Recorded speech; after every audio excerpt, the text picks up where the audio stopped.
Yeah.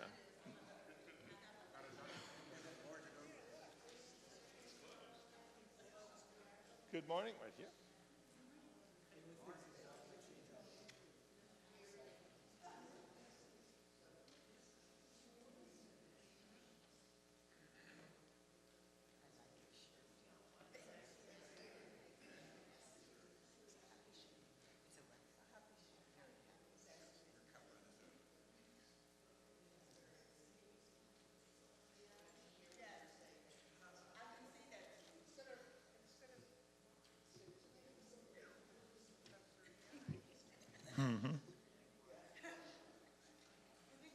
The AI professor is not going to have my stupid sense of humor.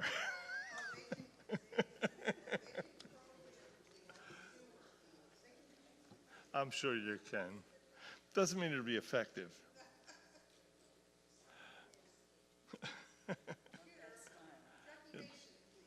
Right, exactly. Jackie Mason teaches the expulsion.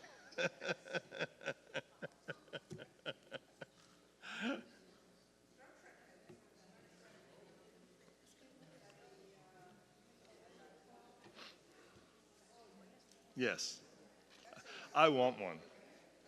I want a holodeck, yes. All right, my friends, good morning.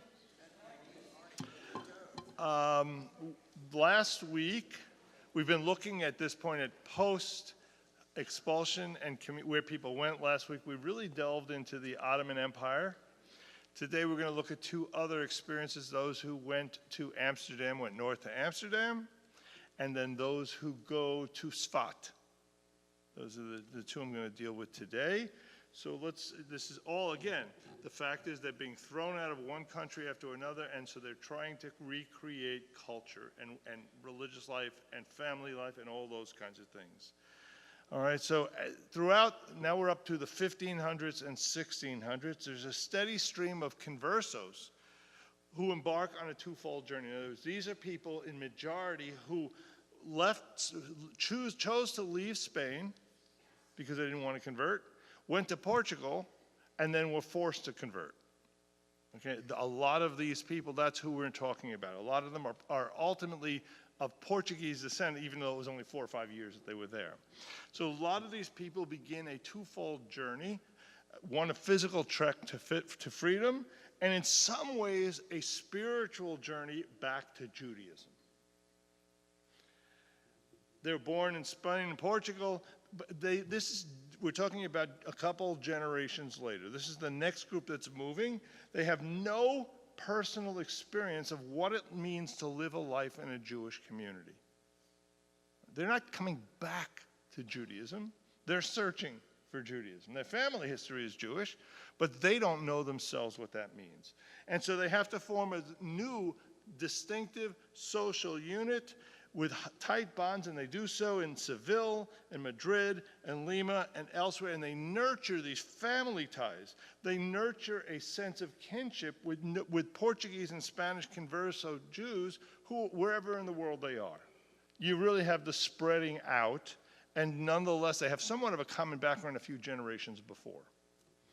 The city of Amsterdam at this point is on the cusp of its greatest flowering at the time of the arrival of the Portuguese Jews in 1580s and 1590s. We're talking 100 years after the expulsion, primarily. In 1600, the city has 50,000 people in total. By 1650, 50 years later, it's gone from 50,000 to 150,000.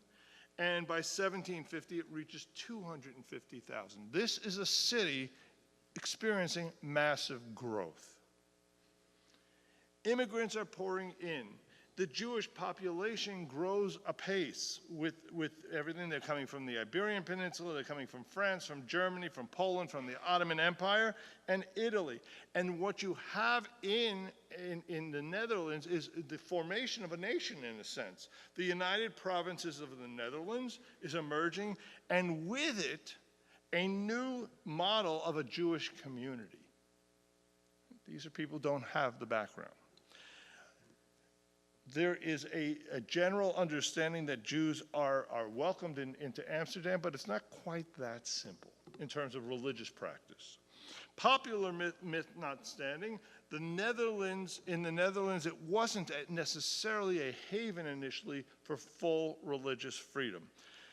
You could do anything you wanted privately. They were perfectly comfortable. You can be a Jew, no problem. Go do your thing at home. We'll have no public observance of anything here. So is it a safe place? Yes. Is it a haven?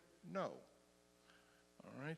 Freedom of conscience is given as long as you conduct your religious life privately. Nonetheless, the freedom piece of it is very powerful, and it becomes a magnet for Jews and conversos at that time. They begin to arrive in the last decade of the 1500s, and they continue to come as small groups and as individuals throughout the next century. And at the same time that the Sephardic Jews are coming, Ashkenazic refugees are fleeing the devastation of the 30-year war, the 30 Years' War in Germany, the pogroms in Poland, the Swedish invasion of Lithuania, and they begin to arrive at the end of the 1600s. Since you've got two distinct Jewish populations fleeing different kinds of disasters, trying to live together. While the Sephardic population, once it gets established, remains approximately at about 3,000 people. So we're talking smaller groups. I know we think there's hundreds of thousands of people. We're talking smaller groups. One of the professors I had of this time said, we think about these communities in the Middle Ages of Jews, and we hear big cities, big communities. Most of those communities could barely get a minyan. They didn't have enough people. Jewish communities were often 10, 12 families. Okay, so if you're talking about 3,000 who come to Amsterdam, that makes it a significant place. All right, but at the same time, the population of the Ashkenazic rises to 21,000. So you've got 24,000 Jews there, of which 3,000 are Sephardic. Amsterdam is interesting because it becomes the center of global commerce. It's New York. Commerce is blossoming in the 17th century in there. It's unlike other cities where Jews have lived in Western Europe. It has very few palaces. The churches tend to be austere because the soul of Amsterdam, the religion of Amsterdam, was trade. Trade. The religion of Amsterdam, at the end of the day, trade overruled all other things. This is not, again, this is very different than most of history. You lived in most of the Middle Ages. You're talking about where the religion was clearly Christian. It's not that there isn't Christian life here, but the real dominant fact, I used to say in the heart of the Bible, the buckle of the Bible Belt in Dallas, the cowboys were one step above God. Okay. All right.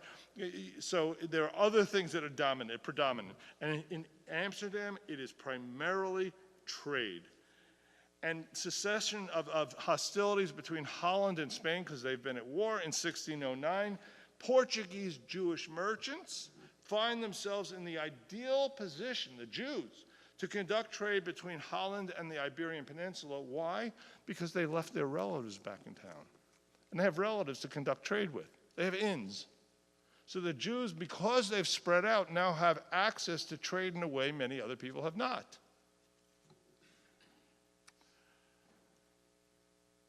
Any comments, thoughts?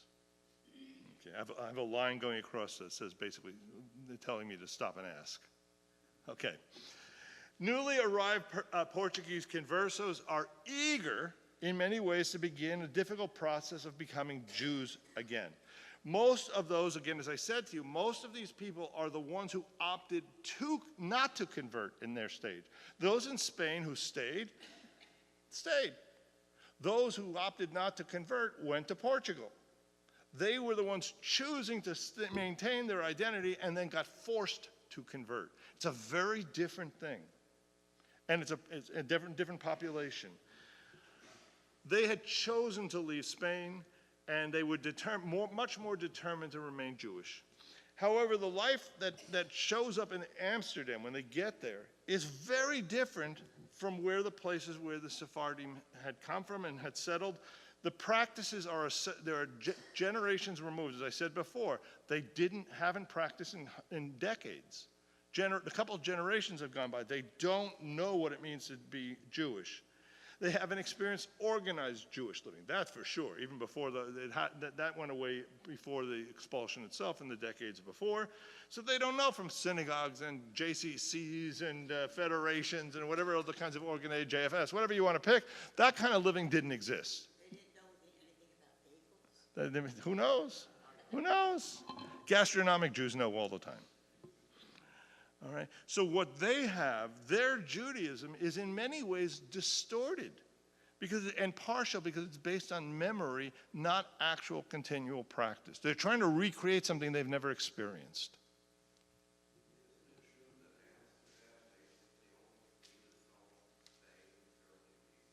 Yeah. Right, and that's part of the wars that were going on. Absolutely. Eric, you sound great, by the way. Eric's not under the weather. All right.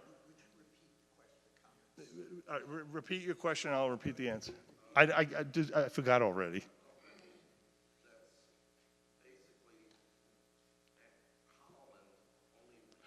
Holland and Spain had been at war, and that war it really doesn't end until 1609. Yep. That's correct. And it isn't until and so they're at war, and the trade is not good, and until 1609 when they resolve it and there's independence, and then Spain becomes this major economic power. Amsterdam does. All right. In this process, they devise new forms of Jewish identity in which the loyalty of the group is fundamental, but what constitutes the group is determined by their Iberian cultural background. They're taking a lot of cultural Judaism, their bonds of kinship, and the idiosyncratic notions of what Judaism they think it is.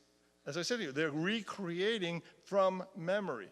And their attachments are more primarily cultural and family bonds. Fits a lot of American Jews too, in terms of how we understand it. So we can't talk about return to Judaism in a literal sense. For them, they quickly discovered that feeling Jewish as a response to discrimination is not the same thing as being Jewish as a result of upbringing. They're completely different things.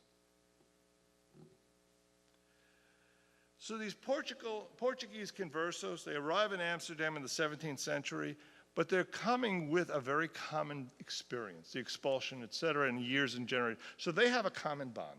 Please keep that in mind. There's a common bond between these people. It embraces family, language, there's shared language, customs, a penchant for commerce, okay? They also draw on the Iberian concepts of pure blood. This is what's starting to happen in that world. And so what they are treasuring, in a sense, is Jewishness, not Judaism. Someone care to define that? Good luck. But what they're treasuring is their Jewishness, their identities. It doesn't necessarily have to do with anything to do with practicing Judaism. You're talking about ethnicity versus religion. Yes, that's correct. That's exactly correct. And as a result, the return to Judaism is not an organic process where it just kind of happens. It is rather one of willing oneself to create a new tradition. People who never lived and barely understood what Judaism was about. I think I've made that point. Yes? I don't have to beat it to death. I may have already done so. Well, the customary institutions of a Jewish community, such as synagogues, charitable funds, and community regulations are quickly established. At that point, there's a Jewish communal oversight group called the Askamot. All right? They establish the basic practices. But interestingly, for the first time, Jewish law is not applied to trade. Before this, all trade was regulated by what Jewish law said. Now they're living in essentially what is like a modern America, where there's a distinction between what religion says and the practices that may go on in the daily life, particularly in the business world. And this is novel. This separation between daily life and religious expectations is brand new conceptually, And they had, because this group had never experienced what an all-encompassing, all-embracing Jewish life had been. We in America, most of us don't know what it is. Where it rules everything you do. It's not, here's where I do my religious stuff, and your religious stuff is everywhere.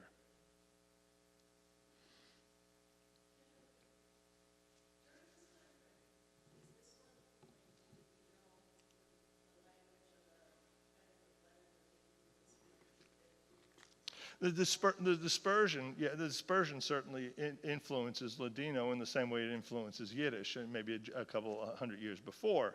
As people disperse, they bring the language with them, and what happens? You know, in English you have bupkis. I mean, many Americans would know a lot of Yiddish terms. You end up, the language grows and develops and blends different languages together. So you know, Yiddish, for example, is German and Hebrew and Russian and Polish, and keep going. Ladino is Spanish and 300 more languages thrown on top because that's where the people were living. That's the nature of language. That's correct. But at the end of the day, languages that are similar, most people can sort of understand. You know, if you speak Yiddish and Hebrew, you kind of one or the other, you can sometimes get a lot of what the other is saying, because there are commonalities. Yes, sir. Oh, I'm sorry. Yes, Sarah, did you have your hand up? Okay. Yes, thank you, and keep reminding me. Okay, keep reminding me to repeat the questions. Thank you. The origins of Ladino was the question. Okay. So what you've got, many people really feel that this new Jewish world in Amsterdam really represents the first modern Jews. This is the first time in which Judaism is not all-encompassing. You can live a Jewish life without having it impact everything you do. Now, I'm not sure that's a Jewish idea. As I say to the kids oftentimes, there's a Jewish way to drink liquor. A Jew can drink all he wants. A Jew can drink as often as he wants. He just can't drink as much as he wants. Right? You don't want to drink to the point that your behavior becomes a chilul Hashem, an embarrassment to God. All right? Jews can play sports, but we play with a set of rules that treat each other with respect no matter what. So in a sense, there's Judaism for the bedroom. There's Judaism for everything. Okay? You can live a life in which Judaism permeates your regular day-to-day. I would say to you, I don't know how common that is, but the idea that they don't have to mix really is established here in Amsterdam for the first time. To some extent, yeah. I mean, we're living in a period of, well, I don't know whether he's a product of the Enlightenment or a cause of the Enlightenment, or yes. But yes, it certainly explains the time of Spinoza, for sure. I hope the answer to the question understood. The question was, does this connect to Spinoza? That was the question.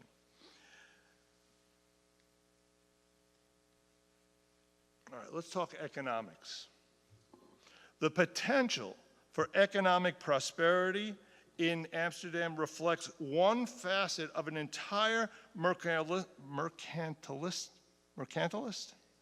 thinking. I know the word, I see it all. It's one of those you see all the time in reading and you've never pronounced the word out of your mouth. Mercantilist thinking, it plays a great role in allowing Jews to settle in Amsterdam. Jews in Holland, as I said to you before, could trade with conversos in Spain and Portugal, while the larger Dutch society did not, because of the tensions between them. And so that gave them an advantage.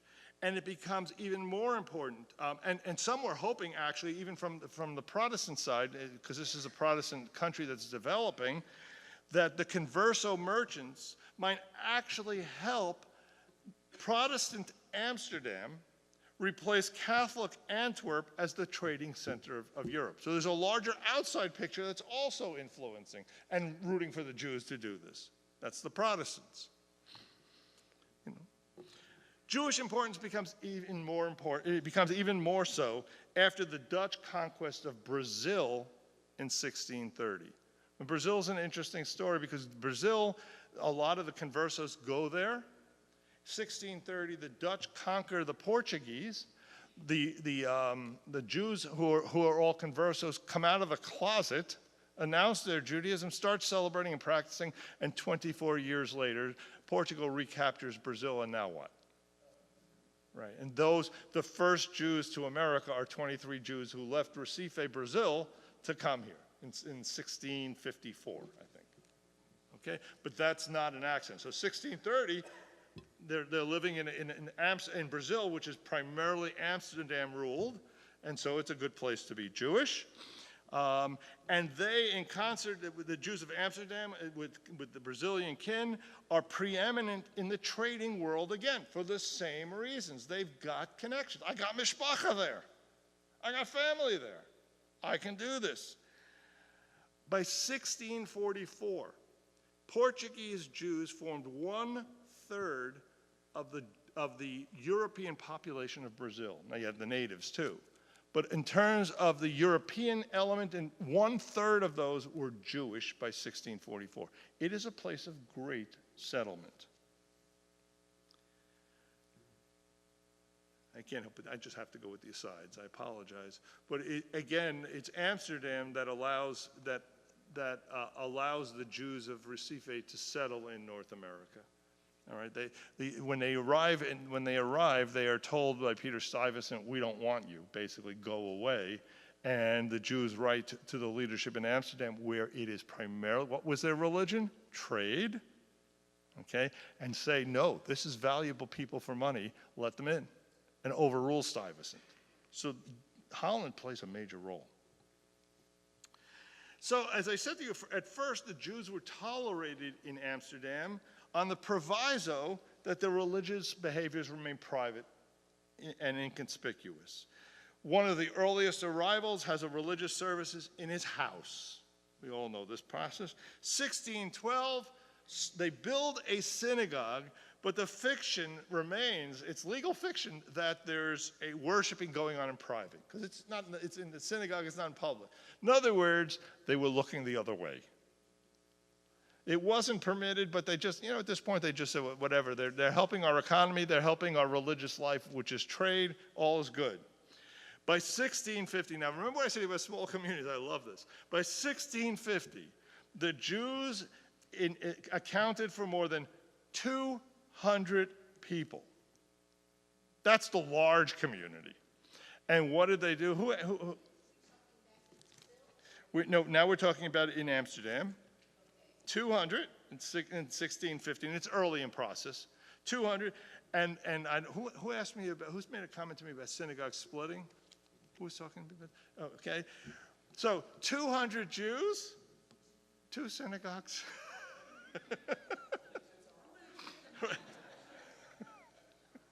I don't think any comment is necessary. All right? 2 synagogues, several social institutions. And what happens is, because of this, the numbers are small, but they're not so small that the outside world doesn't have to deal with them. And so what happens is the city government establishes a commission to advise on whether the Jews should officially be permitted to settle and under what conditions. They're ultimately given, and 4 years later in 1619, official protection by a resolution by the states of Holland. They could live legally now by the laws of Moses, but here are the criteria that go with that. All right? Dissonance of any kind is to be avoided. Keep your mouth shut. Okay? Don't spread your heretical beliefs to Christians. They're to refrain from circumcising non-Jews, from discussing religious questions with Christians. My last class would have died. It just would have been a disaster. I'd have been in jail. All right? Nor were they to say or write anything disparaging of Christianity. Sexual relationships between the two groups was prohibited. They were not required, however, to pay any kind of discriminatory taxes, any special taxes, or to wear any kind of special clothes. The fact that this is being allowed is telling you that it wasn't allowed before. All right? They could maintain their own Sabbath. They could operate their own printing presses. Think of the power of what that means. Your word can be spread, okay? And to have their own houses of worship. In sum, essentially within a very short period of time of having migrated to Amsterdam, the Jews essentially attained a status pretty close to citizenship. with some limitations, but pretty close to citizenship. That is significant. The authority within the Jewish world, now we're turning internally. The authority within the Jewish world resided in the hands of a group known as the Mahamad. Ahmad means to stand, all right? Mahamad, a group of lay leaders, the individuals were called the Parnasim, all right, who rotate in and out of office. So there is a ruling group over the Jews run by Jews. Although the Portuguese community itself was cosmopolitan, the Mahamad seeks to enforce religious and social conformity. They're looking to maintain the all-encompassing Jewish world as much as they can. That's the goal. It makes a liberal use of the concept of cherem. Remember, what is cherem? Excommunication. In other words, you don't play by the rules we establish, we excommunicate you from the Jewish community. The impact of that is, where do you go? There's no secular community. So your only choices are convert. All right? You have and nobody will trade with you or engage in daily life unless you're part of one of those two groups. So if you've been excommunicated, it's really significant to the way in which you live your life. They censor all material put out by the members of the community. They're operating on the premise that the continuing presence of Jews in Amsterdam depends upon respect of the boundaries between Jews and the larger world. And so young men are prohibited, you'll see how this plays, from congregating on the city's bridges on the Sabbath. God only knows what they were doing, but clearly they were doing something that the community didn't like. From gambling on the Sabbath, which tells you they were gambling the rest of the week. They were pretty much integrated for sure. And from using, I love this, using snuff in the synagogue. Okay, sure, okay. No snuff. Another thing you start to see at this time, if you've been to an Orthodox synagogue, you have the sense of the chaos. People are just kind of diving and there's no order to it. As they are exposed to the Christian world, that is often, by modern Jews, rejected completely. And so one of the issues that comes down is the tone and the volume in synagogues. Right? You can tell the spectrum of Judaism today: chaos, Orthodox; strict and formal, and everybody stay in their little place, Reform. And then there's and by the way, that I've just put, not all Reform are not in that category, not all Orthodox in that category, but it's a continuum. Eddie Feinstein used to make this point clear. You can see chaos and you can see rigidity on the two different sides, all right, in terms of services. In deference to the fact that they're living among the Christian community, the Mahamad prohibited Jews from conducting any business on Sundays or even holding funerals on Sunday mornings when people should be in church. So they're finding a way to survive because they're being given privileges they've not had. That's how you get a 2-day weekend. What? It's both. It's both. It's both. Yeah, it's a Jewish leadership group. All right? And there are no rabbis and teachers, and so they start importing them from Italy and the Muslim world. So initially they're living without religious leadership per se, but they start to import them. But those religious leaders are employed by the Mahamad. And so they end up with a community that is respectful of Jewish law in theory, not necessarily in practice. All right, let's talk about education. Any questions on the businessing? That's my own word, my own gerund. Okay, let's go to Jewish education. The Jews of Amsterdam are hoping to recreate their lost Judaic roots. As I said to you, they don't know and they want to learn. They are potential Jews in need of education. A Talmud Torah, remember I said to you there's 2 synagogues. Talmud Torah is a religious school, is established by both. God forbid they should put the kids in the same room. Okay? By 1620, they've rented a house as a community to serve as a school for the poor kids in the community. So they are making sure even the poor kids get education. And by 1637, they start a high school. So before this Jewish education goes up through bar mitzvah, and afterwards they start a high school. It offers graded education on several levels. This, by the way, when I say a Hebrew school kind of model, mind you, this is their full education. They're also getting their secular education in these models. There aren't like school systems. You don't go to the HISD. That's not happening. This is where they're getting their education. No, this is strictly for Jews. Oh, they just weren't. They were living in separate communities. They just weren't. All right?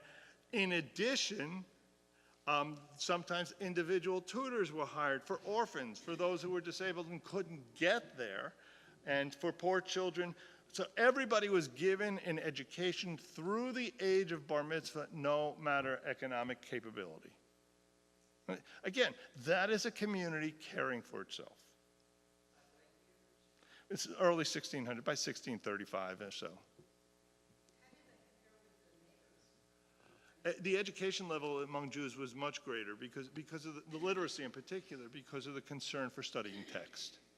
The need to be able to study text requires that you have a background, certainly linguistic background. All right, adults. Now again, it's not just the kids who need to learn what's going on. The adults have no idea either. Okay, and so Jewish educational opportunities became available on a regular basis. And initiation into Judaism and ongoing adult education was formed an important part of the charitable work and the social life of the community. And what you found was regular attendance, significant attendance among the adults in these classes. There'd be, in a community our size, there'd be hundreds of people sitting here on a Sunday morning. All right. As you know, countries and communities wax and wane. And Amsterdam starts to decline towards the end of the 1600s. And with it, Jewish immigration to Amsterdam starts also to taper off. The Netherlands were no longer a magnet for Sephardic merchants because England is growing and their market is growing and they're becoming the center of power in the economic world. And as a result, what the Jews have to offer is not as valuable anymore. Okay? The Dutch economy begins to languish. And so the latest arrivals, the economic changes and internal conflicts, and then you also have the spread of plagues. This is always in the background in everything you're doing in the 17th century, and the Amsterdam community begins to collapse, as does the Jewish element of the Amsterdam community. Nonetheless, the influence of Jews on Amsterdam has remained really pretty strong all along. You see, someone mentioned Curacao before. You go down there, and it looks like Holland. When you get there, the homes are like that. But you have a very strong Jewish influence in Curacao. If you've been to the temple, the synagogue there is amazing. All right, let's. Any questions on Amsterdam? We've done Ottoman Empire. We've done the Amsterdam. Yes, sir. Why do we think that the Orthodox were the most chaotic? Why did it happen like that? Like, they're the most religious, you would think they would be the most, like, rigid. Well, rigid in terms of practice, but the assumption is there, everybody knows. Everybody knows. You just pray. You walk in and you pray. The more structured a service is, it generally means that people need more guidance. Okay? What is the role of the cantor really? It's not to make beautiful music, although that you get David singing and you're getting it anyway. The role of the cantor is to keep people together. The cantor finishes a paragraph of prayer, people know to go to the next prayer. In terms of the services, that's true.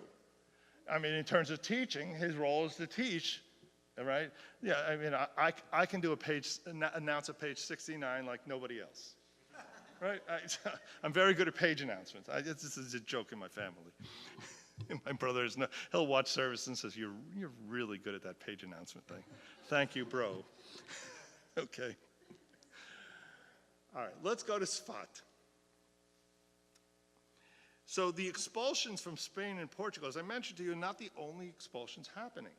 You also have expulsion from Sicily, from southern Italy, from Sardinia, and Jews are driven out of their homes, and they're finding refuges to move to new places, only to get expelled again. And so they're constantly on the move, most of the time eastward from that part of the world. Within a generation, they become settled in much of the Muslim world as well. We're talking the Ottoman world. But after that, they move. As the Iberian Jews wander eastward, they tend to be, as they moved, they tended to be far more introspective and melancholy because the world that they lived in had collapsed. You can understand how they would be. Traditional explanations of self-blame. How do they understand what happened? They understood it as self-blame. This is what Jews have done through history. Why did this happen? Because we weren't observant enough, okay? Or sort of a stoic acceptance of this is just God's will, all right? Some into that world also it comes messianism. You have a question? Do they have to face blood libels? I cannot specifically answer your question. I have to imagine the answer in the Christian world is yes. In the Ottoman world, the answer is no. Okay? But in this world where you feel that you must have done something wrong, Jews often double down on practice and begin to look for external help, magical answers. That's messianic thinking.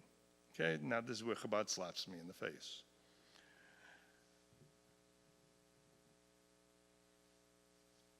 How you see God's hand in everything is really important. God's intervention in this process can be seen or discerned in the welcome that they receive from the Ottoman sultans. If you believe you've been expelled because it was God's word, God's decision, the welcoming is also perceived as God's hand in action, or it could be inferred from the contest of power between Catholic Europe and the Muslim Turks. In other words, because the Catholics threw us out, the Muslims want us. It's always the case. Right? We've gone from place to place. Perhaps, here's another issue of potential reason why the Messianic times are coming. Perhaps the fall of Constantinople in 1453 is a sign of the upcoming days, end of days. It's a battle. What you've got now is a battle between Gog and Magog. Gog and Magog. If you read the Haftarah on Shabbat Chol HaMoed for Sukkot, you'll see about this big battle at the end of times between the nations of Gog and Magog. Armageddon is coming, and a Messianic period will begin. So, with the fight between Constantinople represents the battle between the Catholics and the they're also Catholics. Eastern Orthodox. Thank you. I hate getting older. All right. Another possibility. Why else do they think Messianic times are coming? Martin Luther arrives, and he's challenging the church. All right. So you've got yet more information. And then you add on to all that going on during this time, the discovery of America. Here comes the Messiah. Look at all this change happening.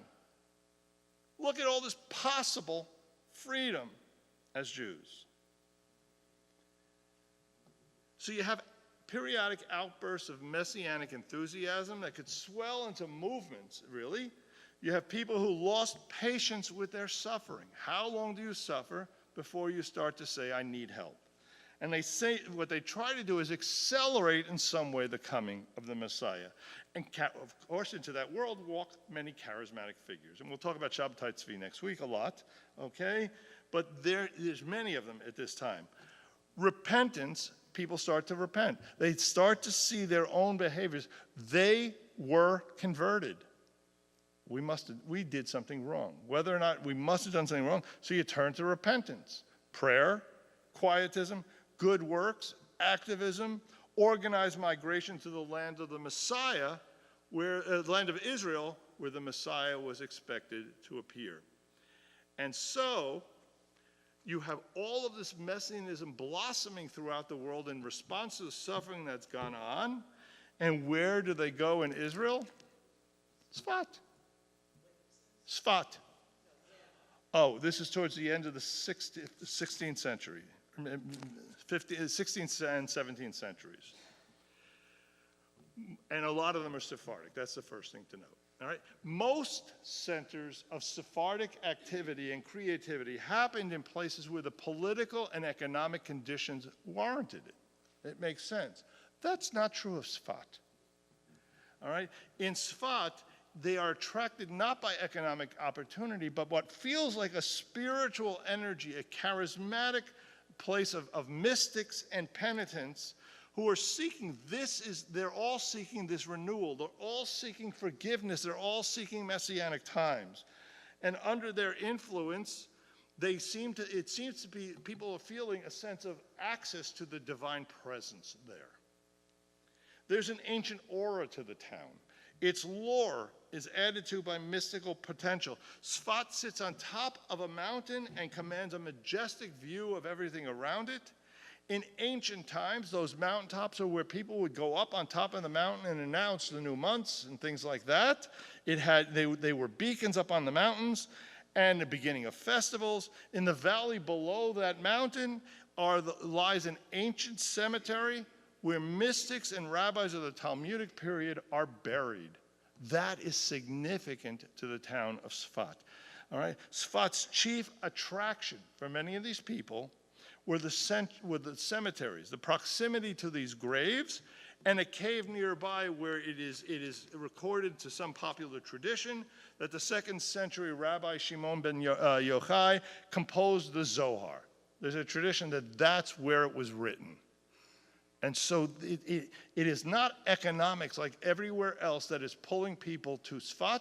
It is a sort of a mystical aura by its nature, number one, 2, by the cemetery below, and 3, by the fact that they believe that this is where the Zohar was written. And so what would happen, right off the bat, you had pilgrimages there.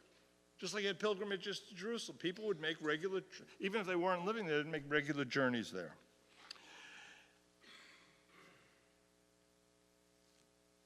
All right. I'm trying to look at the time, make sure I get what I want to get to. All right, let's go to travelers there. Note the calm, the sense of well-being that pervades the town.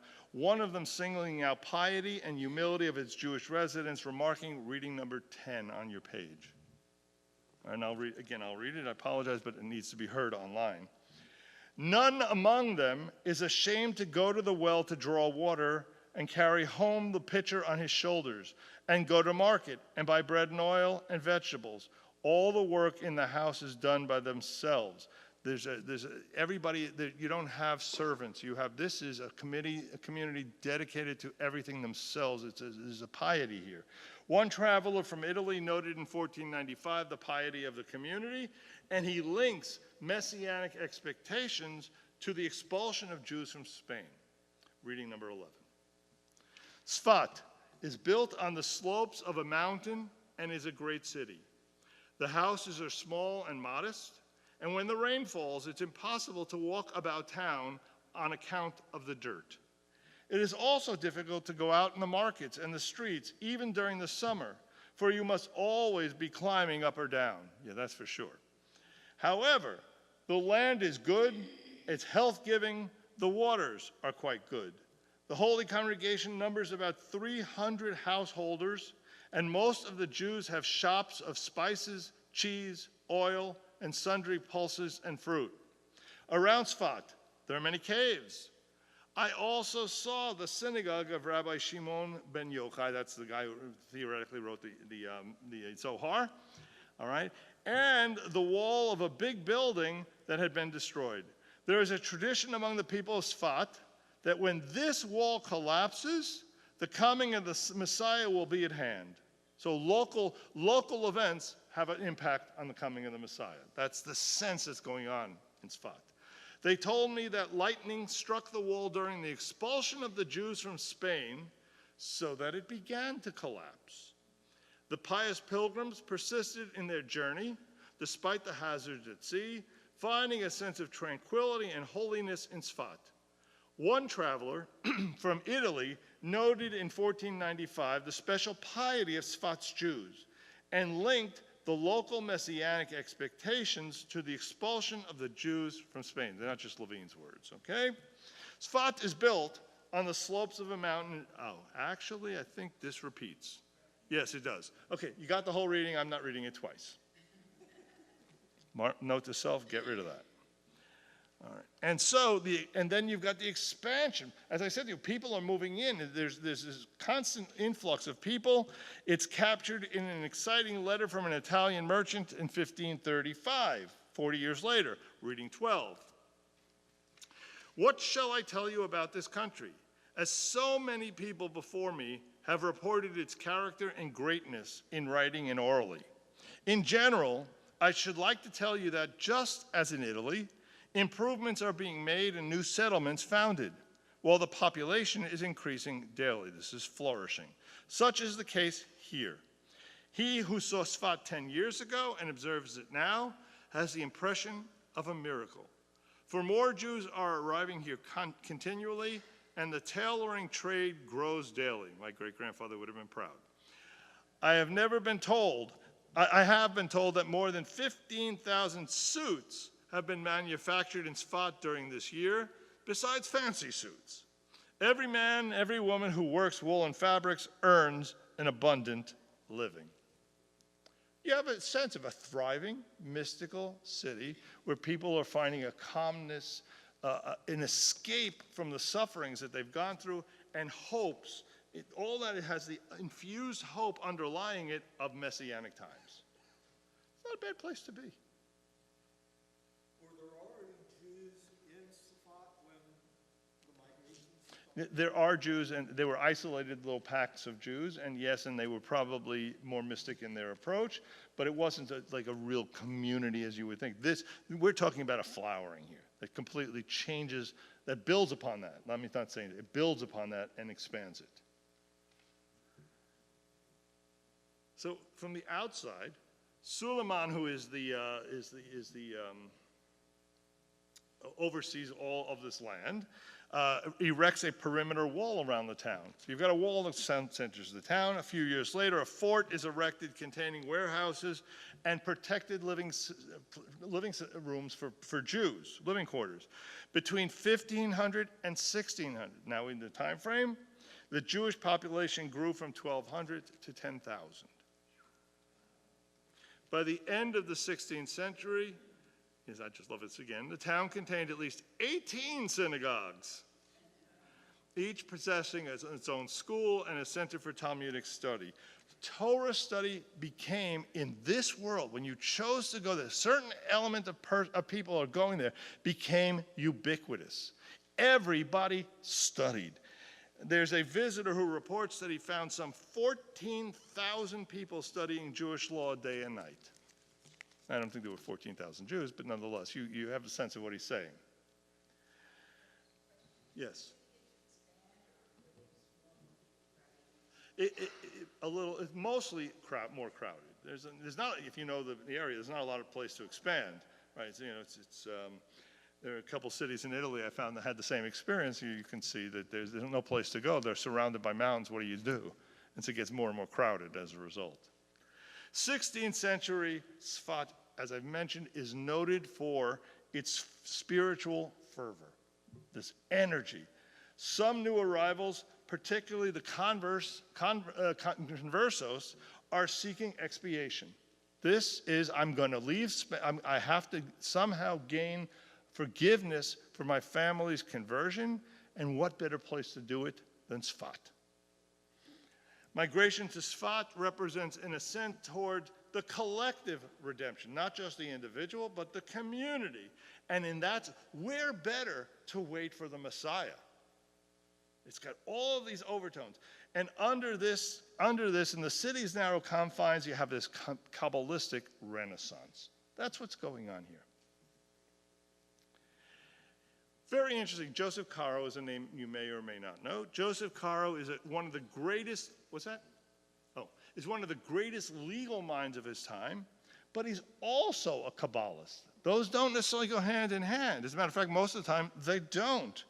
And so he is this towering legal scholar who's also a pietist. And so he's bridging worlds. Caro begins his work on what he called the Beit Yosef. It's a book while he was still in Greece. He labors on it, completing in Sfat in 1555. Now, what is this Beit Yosef? It is a comprehensive legal guide that later is reduced. You get the Reader's Digest version known as the Shulchan Aruch. Today we have the Kitzur Shulchan Aruch, which is the Reader's Digest version of the Shulchan Aruch. Okay? So you've got Beit Yosef condensed into the Shulchan Aruch, condensed into the Kitzur Shulchan Aruch. And most of us, if you practice Jewish traditionally, you go in some way you understand what's going on in the Shulchan Aruch. You know it as a guide. Conservative world, we often use what Isaac Klein's work, which was a sort of an early attempt by the conservative movement to develop its own approach. But here you've got this new developing text. This is a group that is trying its best to create a place where Jews know what is expected of them. Okay, remember, we're talking about conversos. Caro and his followers, they were also a little strange. They were mystics, would take long walks on Shabbat to the tombs of their ancient teachers. They'd hold special vigils at the graves. They performed practices such as prostration, prayer, incantation of God's name. Now, you realize how unusual that is. Kohen Gadol is the only one who ever used it. They're using it. Fasting, self-mortification, all with the intent of achieving altered states of consciousness. They believed that in getting to those places, you could draw the presence of God to you. You could get new insights into Torah. You could have your sins removed, and you could bring about messianic times. So they're going into these altered states with the intention of all that being the outcome. They have, even better, unions with the souls of other mystics of prior ages. They're conversing with the dead. Okay? Shabbat was the most propitious time for this. Why? Because on Shabbat, the tradition is, a mystical tradition is, we get a second soul. We really can communicate.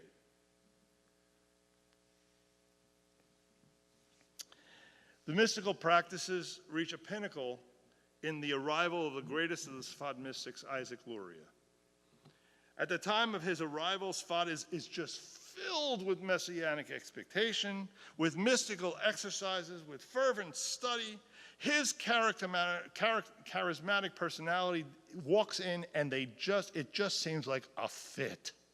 He's the one. He's the one. It was said, I love this, that he could understand the language of animals, Dr. Doolittle, especially birds. Okay? And the conversation of trees. You didn't know what was going on in your garden. Yes. Oh.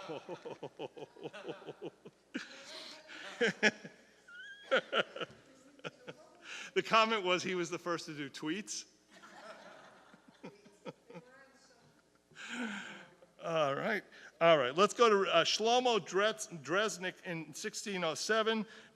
Gives us a number of insights into Luria's gifts. Let's read number 13 here. Luria knew all the deeds of men and even their thoughts. How betazoid.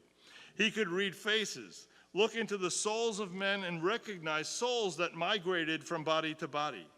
He could tell you about the souls of the wicked that had entered into trees and stones and animals and birds. He could tell you what commandments a man had fulfilled and what sins he had committed since his youth. He knew wherein a sinful man had been punished by God and would prescribe improvements to remove a moral blemish. And he knew just when such a moral defect had to be corrected.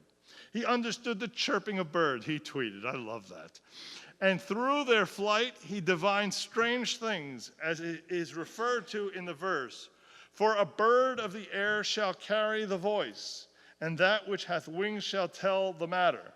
All of this he acquired because of his piety, asceticism, purity, and holiness that he had exercised since his youth. I'm not sure I want to meet this person. I have mixed feelings. I have mixed feelings about this. Yes? In biblical times, would he have been perceived as a false prophet and other such? No, because he's not, first of all, he's not prophesizing. He's not claiming that he's got a message directly from God and saying, here's what needs to happen or here's what's going to happen, etc. He's adding a level of understanding of what already is. Okay, so I wouldn't call him a prophet. However, what he does is also interesting. Most Jews will talk, at this time, they're talking about messianic expectations. What's going to happen in the future? He turns the question around and he says, let's talk about creation. Let's talk about what happened in the past. His focus is mainly on the creation of the world. All right? He suggests, and this becomes very radical, that human beings can influence the realm of the divine. That we have the potential to influence the realm of the divine, suggesting that the exile of the Jews was not the result of punishment. From his perspective, what he is offering up is that the exile, God himself goes into exile as well. We are experiencing suffering because God himself is in exile. That's Lurianic Kabbalah.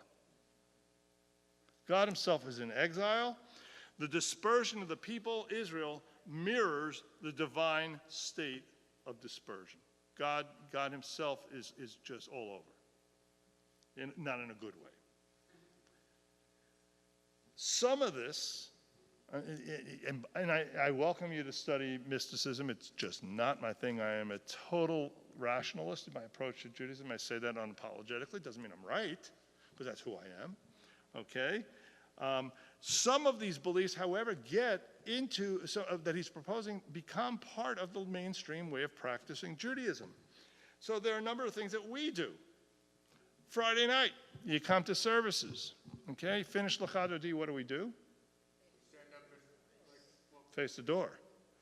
They would go into the fields and welcome Shabbat and bring them in Shabbat into town. We are using that. It's still part of the way in which we practice today. That's not an ancient Jewish tradition. That's Lurianic Kabbalah. All right? There were others. I had a couple others. Let's say that again?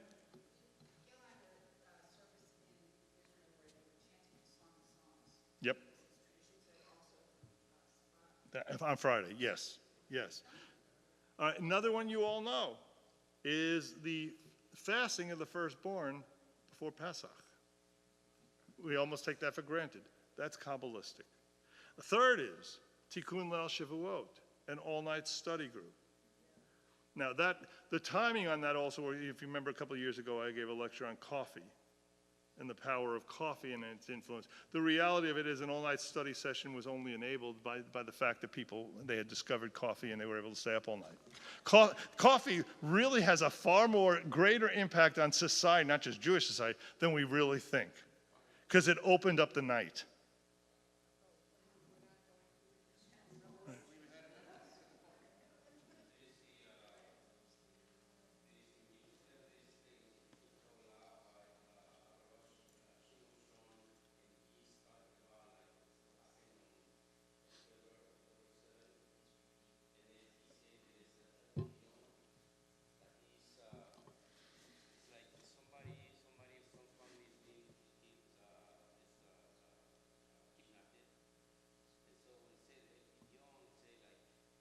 Redemption.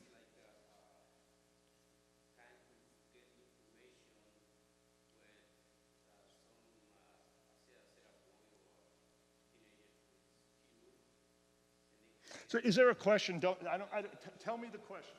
Give me the question. What? You're giving me one interpretation by one rabbi. Yes. All right. But that's all it is. It's one rabbi's view. It's not the truth. I want to make, because sometimes you hear a rabbi say something and you think that's what Judaism says, and that's not true. Some places. Okay. All right. There's no question there. He's elaborating on a rabbi in Israel among the Kabbalistic world that has proposed a particular way of practicing. Okay? Right? Not all Kabbalists are going to agree with him. That's my point. You have to be careful when you hear from a rabbi who tells you something. You cannot generalize and say that's what the group does. You can't. Right. All right, right. Okay. Yeah. All right. Fair enough. Fair enough. The community, and just like Amsterdam, the community of Sfat goes into decline. There's plagues. There's earthquakes. It's a place of frequent earthquakes. Just in case you didn't know, what that'll do is devastate the local economy. And there's political corruption happening within the Muslim world as well. You see a new census of Jews being taken. Why is there a census of Jews? Because they're going to throw extra taxes on them. There's an accusation that arises that they have 32 synagogues. That's too many. The local people are complaining it's too many. And that these synagogues, by the way, are new, which is certainly forbidden in Muslim world. You can repair a synagogue with permission, but to build a new one, not permitted. So again, it comes down to when are the sort of stricter regulations, when are they lived by and when are they overlooked? And we're going into a period in which, because of the corruption, they are enforced. And so the tide turns, and migration from Sfat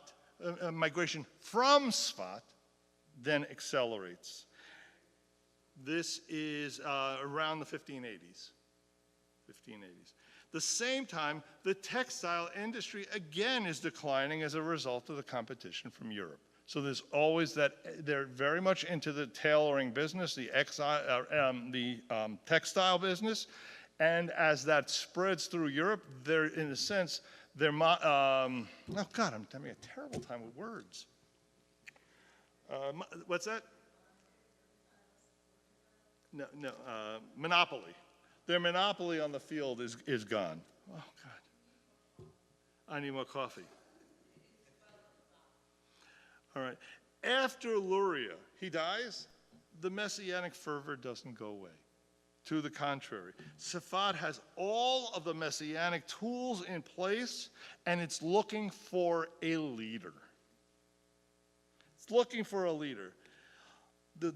Much of what Luria has proposed is manipulated by the false messiah Shabtai Tzvi in the mid-17th century, and it threatens to overwhelm the entire diaspora. And that's where we'll pick up next week.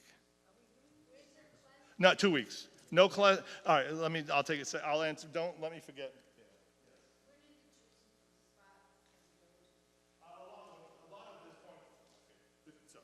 The question is, where did the Jews from Sfat go to? Many of them, a lot at this point, are going to Poland. This is where you see the growth of Poland at this point. From, not just from Sfat, but from a lot of the countries that they're now being expelled where they had settled. Okay? Poland is welcoming them in because of financial benefit. Right, again, that's a lot, it's always economic. All right, so next week, this class continues in 2 weeks, the reason being, next week we have Dr. Milton Klein coming to talk about the medicine and in the field of medicine confronting all of the challenges that are out there on the modern political scene. Okay? I would invite everybody to come. Dr. Klein is a friend. If you disagree, you're entitled to disagree. No one is entitled to be disrespectful. None. Okay? We don't all have to agree. We have to be able to talk with one another. So if you're not of the belief you don't believe in what he's presenting, that's perfectly fine. We're going to treat each other with respect. Okay? Any questions? We'll see you hopefully next week and then the week after.